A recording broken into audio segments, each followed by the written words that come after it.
যখন মাইয়েতকে কবরে শোয়ানো হয় তখন সে তাকে দাফন করে যাওয়া ব্যক্তিদের হাঁটার খসখস আওয়াজ শুনতে পায়।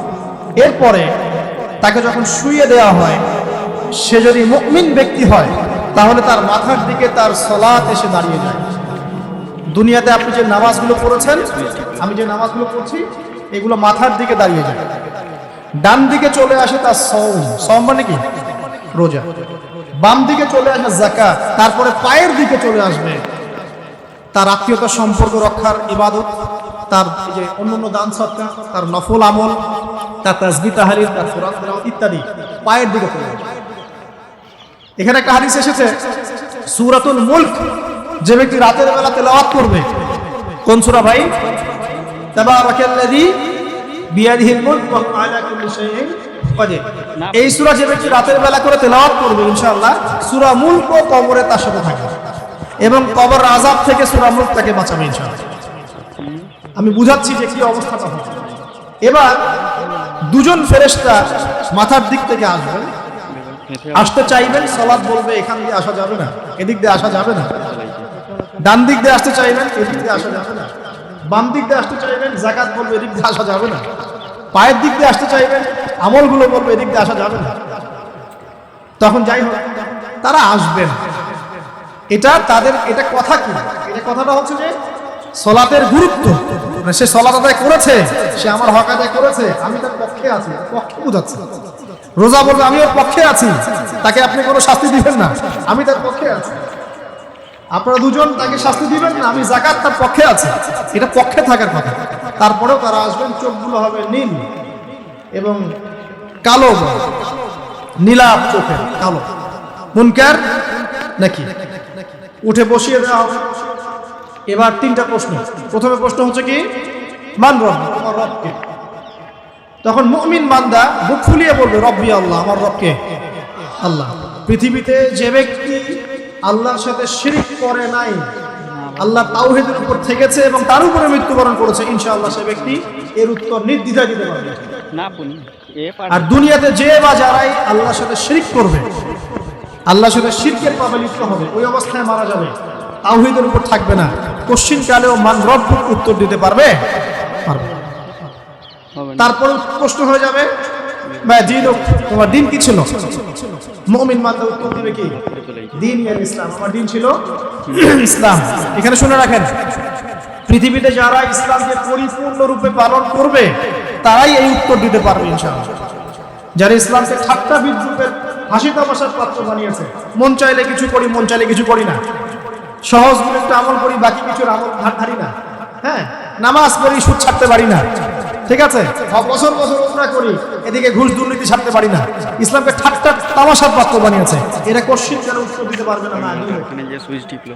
দিনে পরিপূর্ণরূপে ইসলামে প্রবেশ করতে বলেছেন আল্লাহ রাব্বুল আলামিন। যারা পরিপূর্ণরূপে ইসলামে প্রবেশ করবে এবং ইসলামের প্রতিটা মৌলিক বিধান মেনে চলবে, ইনশাআল্লাহ তারা এর উত্তর দিতে পারবে। এরপরে আসবে তৃতীয় প্রশ্ন। নবী সাল্লাল্লাহু আলাইহি ওয়াসাল্লামকে দেখানো হবে। যখন দেখানো হবে তখন সূর্য যখন ডুবে যায়, যে দৃশ্যটা আমরা দেখতে পাই না, ওই দৃশ্যটা ভেসে উঠবে এবং মুমিন বান্দা অস্থির হয়ে যাবে, বলবে আমাকে ছেড়ে দাও, আমি নামাজ পড়বো। সুবহানাল্লাহ। কারণ তার কাছে মনে হবে যে আসরের ওয়াক্ত হয়ে গেছে, আসরের ওয়াক্ত হয়ে গেছে, আসরের ওয়াক্ত চলে যাচ্ছে, আমাকে নামাজ পড়তে হবে। চিন্তা করেছেন? ওই যে একটা হাদিস আছে না, যে 7 শ্রেণীর মানুষকে আল্লাহ রাব্বুল আলামিন আরশের ছায়া ছায়া দিবেন, তার মধ্যে এক শ্রেণীর মানুষকে যার অন্তর মসজিদের সাথে ঝুলে থাকে, তার মন মসজিদের সাথে ঝুলে ছিল, এই সূর্য ডুবে গেল বলে আমাকে ছেড়ে দাও, নামাজ পড়তে দাও। তখন ফেরেশতারা বলবেন তোমাকে নামাজ পড়তে দেওয়া হবে, তবে তার আগে তুমি এর উত্তর দাও।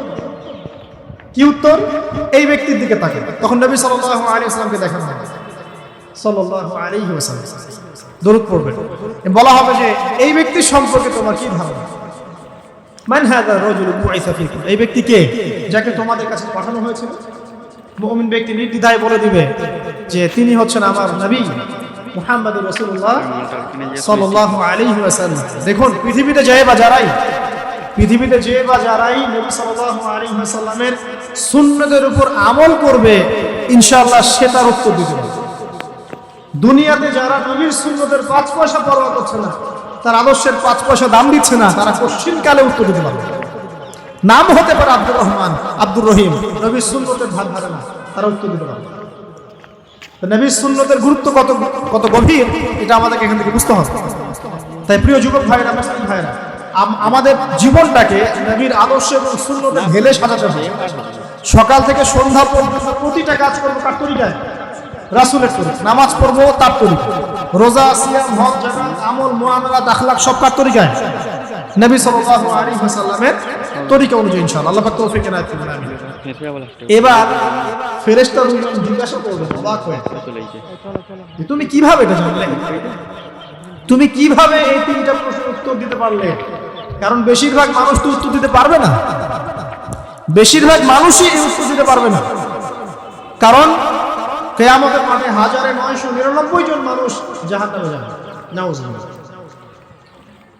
তো এটা কঠিন পরীক্ষা। আল্লাহ রাসূল সাল্লাল্লাহু আলাইহি ওয়াসাল্লাম বলেছেন যে নিশ্চয়ই তোমাদেরকে এখানে পরীক্ষায় ফেলা হবে, আর তোমরা যদি এই পরীক্ষা জেনে তোমাদের মৃতদেরকে দাফন করা থেকে বিরত না থাকতে, তাহলে আমি তোমাদেরকে শুনিয়ে দিতাম কবরে কেমন পরীক্ষা হয়।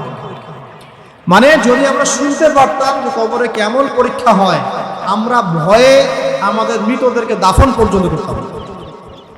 এটা নবীজি বলছেন সাল্লাল্লাহু আলাইহি ওয়াসাল্লাম।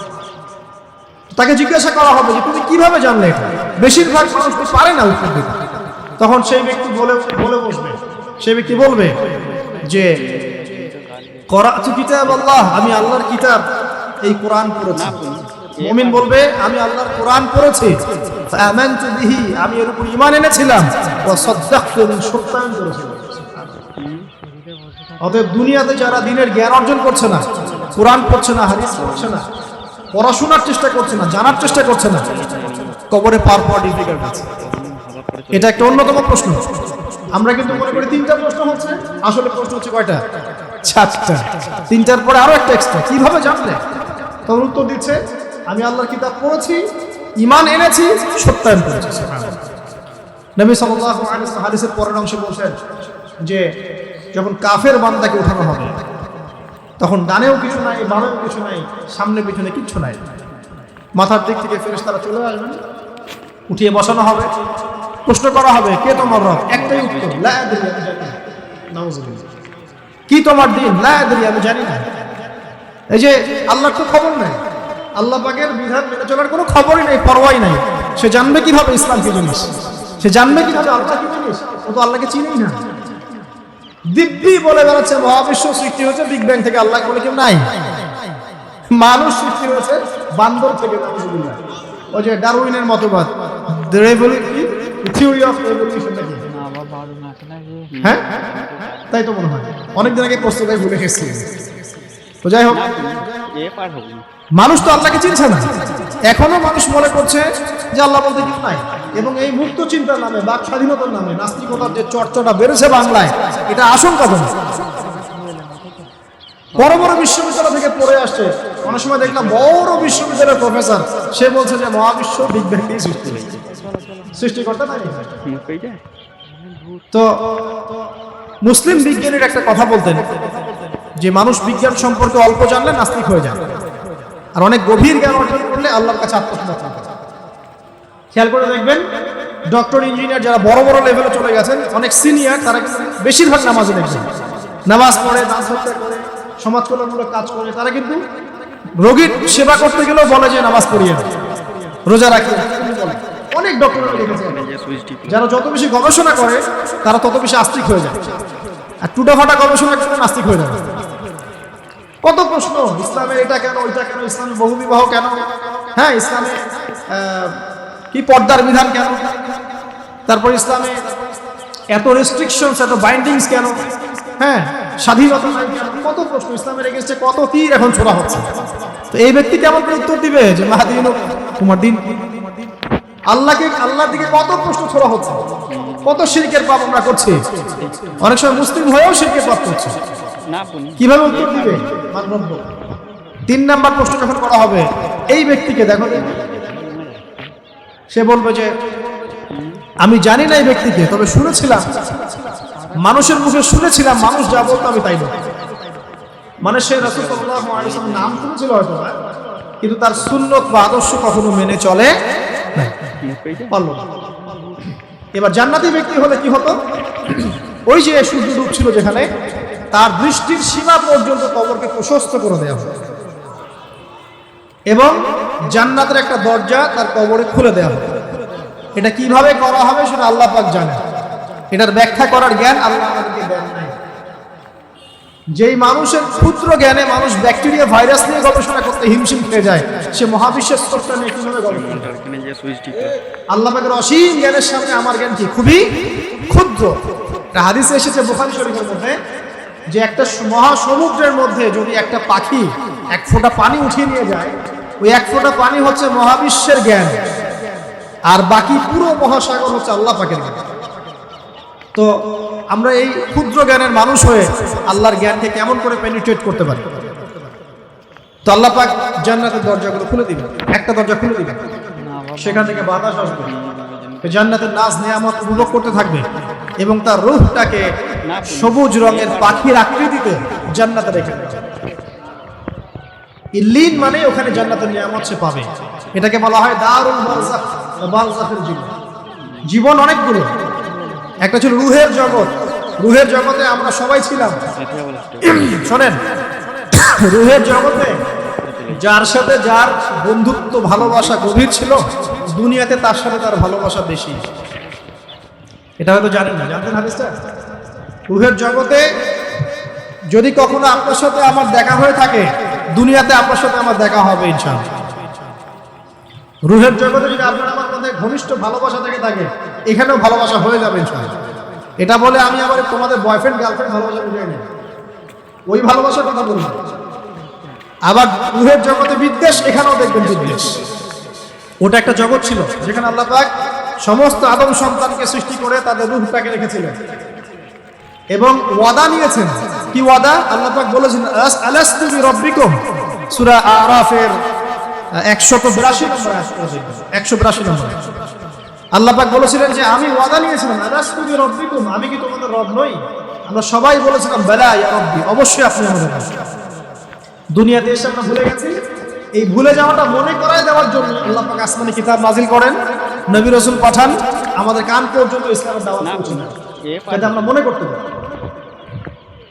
এবার আসেন রুহের জগতের পর আসলাম এই যে দুনিয়ার জগৎ, দারুদ দুনিয়া। দুনিয়ার মধ্যে আছি হয়তো 50, 60, 70, 100 বছর হাইয়েস্ট।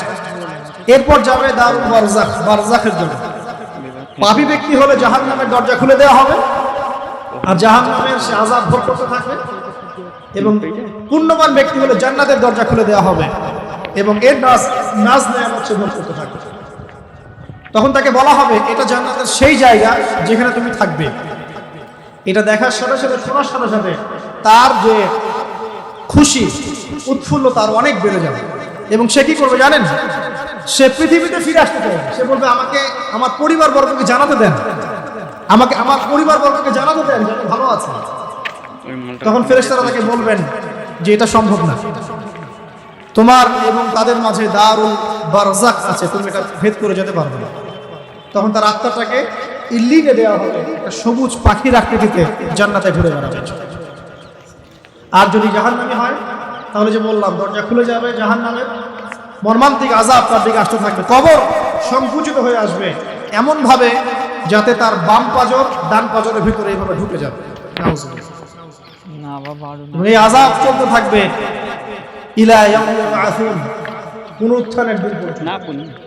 এখন এই যে হাদিসটা আপনারা শুনলেন, এই হাদিসটা ব্যক্তি কেন্দ্রিক নয় কি? এখানে তিনটা বিষয় আপনাকে ফোকাস করতে হবে আমাদের। এক, তাওহীদ, আল্লাহ পাকের তাওহীদ। দুই, রিসালাত, রাসূলুল্লাহ সাল্লাল্লাহু আলাইহি ওয়াসাল্লামের রিসালাত, এবং আখিরাত, পরকাল। আমরা কি জানিনি? এই তিনটা বিষয় স্বল্প কথায় বলছি। তাওহীদ কি?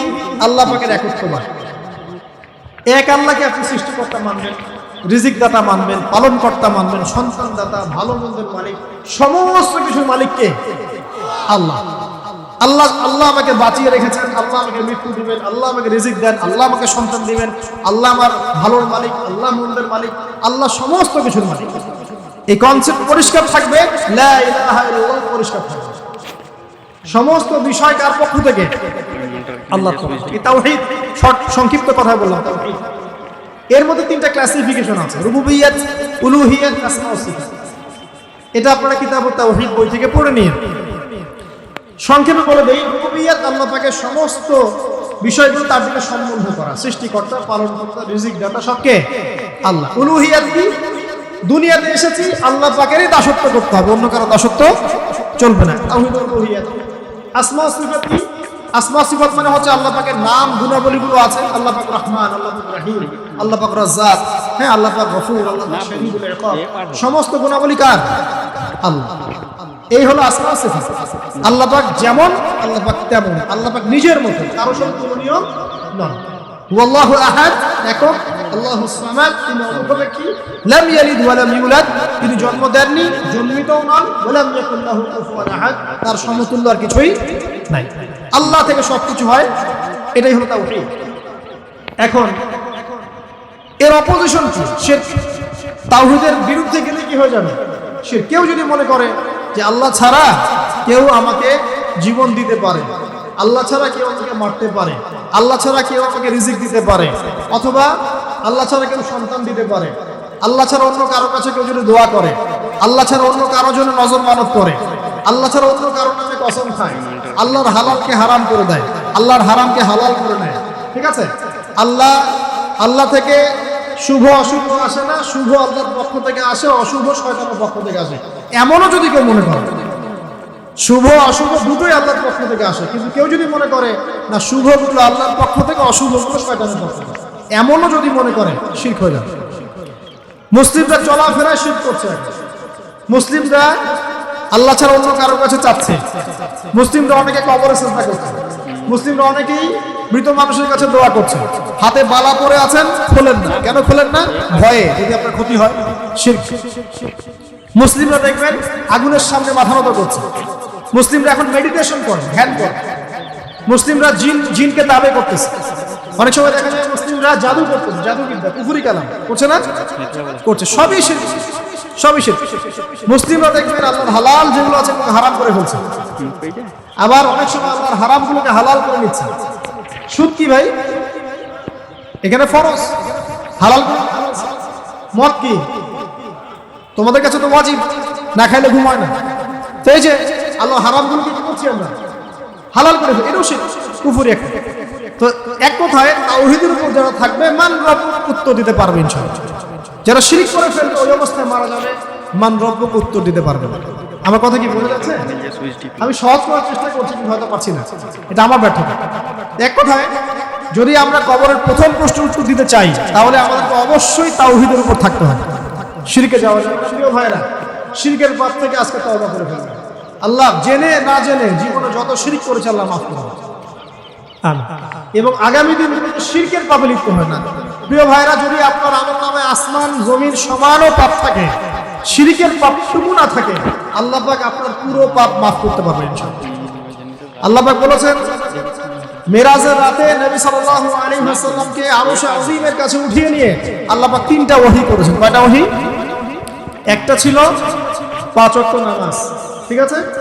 দুইটা হচ্ছে, 2 নাম্বার হচ্ছে সূরা বাকারার শেষের 3টা আয়াত, 3 নাম্বার একটা ওয়াদা, একটা প্রতিশ্রুতি। সেটা কি? হে মুহাম্মদ সাল্লাল্লাহু আলাইহি ওয়াসাল্লাম, তোমার উম্মতের মধ্যে কেউ যদি আসমান জমিন সমান পাপ নিয়ে আমার সামনে হাজির হয়, কিন্তু আমার সাথে কাউকে শরীক না করে, শিরক না করে, তাহলে আমি আল্লাহ তার সামনে আসমান জমিন সমান ক্ষমা নিয়ে হাজির হব, মানে মাফ করে দেওয়া হবে ইনশাআল্লাহ। অতএব শিরকের পাপে যায় না, ইনশাআল্লাহ জান্নাতে যাওয়া যাবে। যে ব্যক্তি মন থেকে একবার লা ইলাহা ইল্লাল্লাহ পড়েছে, সমস্ত বিষয় আল্লাহর দিকে সুপর্দ করে, তার অন্যান্য অনেক পাপ থাকতে পারে, আল্লাহ পাক চাইলে সব পাপ মাফ করতে পারে। অতএব মান রব্বুক উত্তর দিতে চাইলে শিরকের পাপে যাওয়া যাবে? যাবে না। আধুনিক শিরকের মধ্যে সবচেয়ে ভয়ঙ্করটা হচ্ছে এটা, যে আমরা আল্লাহর হালালকে হারাম করে নিচ্ছি। দিনী ইলম অর্জন আল্লাহর জন্য, প্রতিটা কাজের করার আগে নিয়ত ফিক্স করবেন, কেন করব? পরকালীন স্বার্থ থাকলে করব, না হলে করব। কেন তুমি টিকটকে যাবা না? কারণ পরকালীন কোনো স্বার্থ নাই। কেন তুমি ফ্রি মিক্সিং অ্যাফেয়ার্সে যাবা না? কারণ পরকালীন কোনো স্বার্থ নাই। কেন মদ খাবা না? পরকালীন কোনো স্বার্থ নাই। কেন মিউজিকে যাচ্ছ না? কারণ পরকালীন কোনো স্বার্থ নাই। কেন তুমি এই যে সুদ খাবা না, কারণ পরকালীন কোনো স্বার্থ নাই। যে কাজে পরকালীন কোনো স্বার্থ নাই সে কাজে কোনো মুমিন মুসলিম নাই।